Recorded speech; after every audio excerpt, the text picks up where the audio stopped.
Na mtazamaji, idadi ya watu waliofariki baada ya kukanyagwa na ndovu katika eneo bunge la Kajiado Magharibi chini ya wiki moja imefikia watu 4 baada ya mzee mmoja mwenye umri wa miaka 40 kuuawa na ndovu katika eneo la Ilikiroti jana jioni. Watu hao wengine watatu ni mwalimu wa chekechea aliyekanyagwa na ndovu hadi kufa katika eneo la Ilodo Kilan, mvulana wa umri wa miaka 23 aliyeuawa katika eneo la Oltepes na mwanamke mwenye umri wa miaka 41 aliyeuawa katika eneo la Mosiro.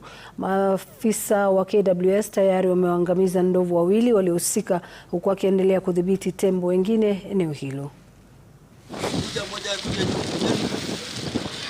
Mimi nilibahatika kwa sababu nimevuka hapa kwa hii mtaro hapa. Kuvuka kwa hii mtaro ndio ikampata huyu. Ndio bahati yangu sijapatikana. Lakini wenzangu mwingine mmoja ni kutupa hapa ndani ndio imetupa ndio jampata.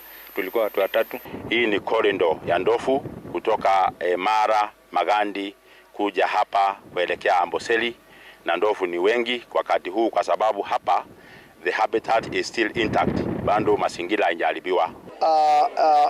Elephant that are so notorious, so ameanza hata kuidentify, na kuna singine ambaye ni mbaya sana, wanasimama kwa njia, wanasimama kwa barabara, wanakuja manyumbani, na hata hao watu ambaye ameuawa wametoka kwa nyumbani.